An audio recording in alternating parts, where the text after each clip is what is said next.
Hi everyone. Well, all like 5 of you who seem to watch my channel regularly. Um, I went to the women's encounter this weekend and it was wonderful and I am free from so much stuff I didn't even know I was clinging to, and it was so good. It's just a deep cleanse that I haven't had in a while, and so um, it ended today. And so I just wanted to get on tape the things that happened and the things that God did so I can give him glory and not forget.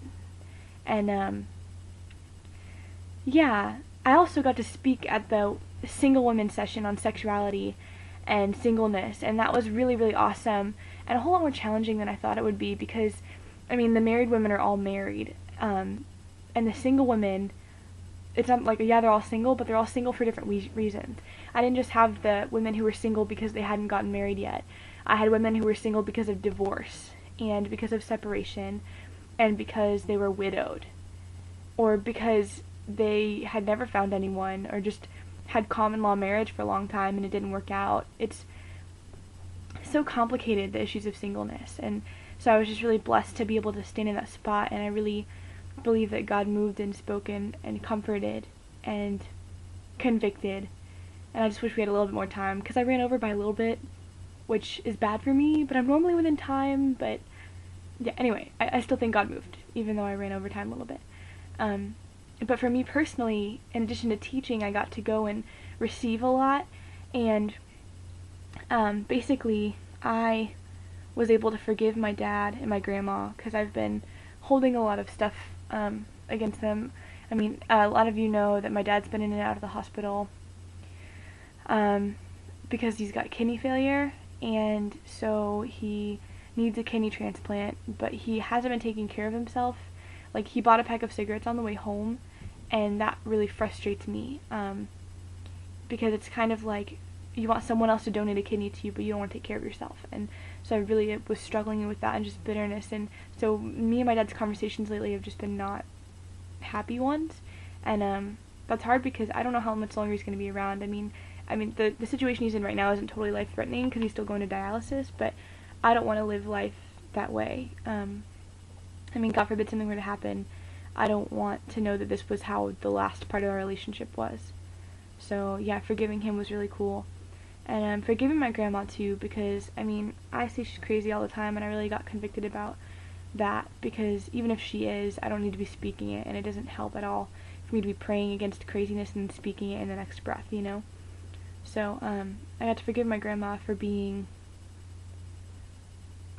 really critical, and then to point out my faults and my problems and say how bad of a Christian I am, and it was just a lot. But so forgiving her was really good. And my favorite session at the encounter, I've been to a few encounters, is always the cross. And if you can see, and back it up because this nail's really big. For those of you who can't really see, it's a really big nail. Yeah, there we go. It's a really big nail. And basically in the cross session we go through the crucifixion and what Jesus did and how he loves us and just the price that he paid for us, and I really got to acknowledge and remember my sin that put him on the cross. And I just realized, like, I've lived forgiven for so long, sometimes I forget the cost that it was to cover my sin, and then it makes it easier almost to justify sin and re-crucify him because I forget what that means. As horrible as that sounds, like, I never want to become desensitized to the cross. Like, I never want to become desensitized to what it is for this nail to go through a hand. Like, I never want to forget that.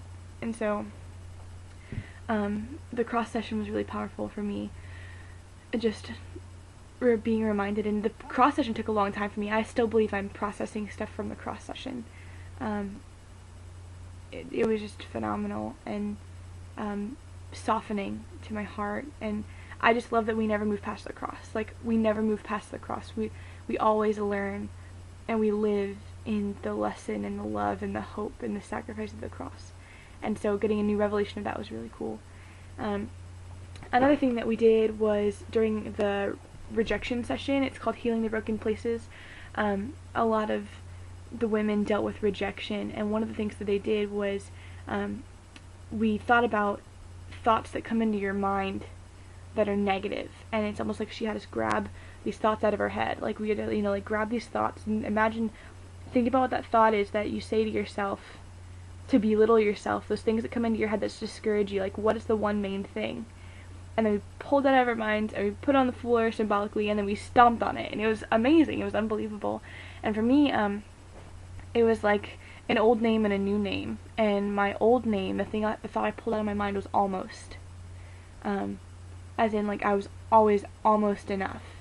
And I was always almost beautiful and almost worthy of love and almost smart enough and almost pretty enough, and always almost and never enough. And so it was so cool to take that and kick that out. And we all sought God for a new name, and the Lord really gave me my new name, and it is Desirable, which I don't know if it's going to be backwards if you can read it, but yeah, it's great. It's Desirable. And that was actually really cool, because I was like, God, do you mean like desired? Like, are we using the wrong kind of speech? Because that's kind of, that's kind of romantic. And like, yeah, like it just speaks to intimacy to be desirable. And then the speaker said, she's like, now I want you to shut your eyes and lift them to the heavens and look and see Jesus seated on the throne. And I looked at the sky and I saw the Lord. There was this look in his eyes, and it was just like, no, like not desired, desirable. And it was just so wonderful to feel desirable to God, and just that he longs for me, and that is enough for me in this season. And so just being desirable, having that written on a rock that I can keep and hold on to and remember. So yeah, I think that's it. And it's really late at night. I'm sorry I look like death. I feel like my vlogs tend to be late at night. But that's when I'm thinking, and that's when I want to get things on tape. So yeah, that was a lot about my encounter experience, and I think that it was phenomenal. Oh, one last thought that I thought was hilarious, and hopefully you will too. Every time you look at yourself in the mirror and you see something that you don't like, and you see something that you wishes God would fix, or you have some insecurity about some physical way that God made you, every time you go to God and you say, well, you need to fix this, that's like going to Da Vinci and saying, well, the Mona Lisa needs some eyebrows. I thought it was funny. And it just really put in perspective that you don't tell the artist how to make the creation. You don't tell the artist how to make the art. They knew exactly what they were doing when they made it, and it's beautiful just the way it is.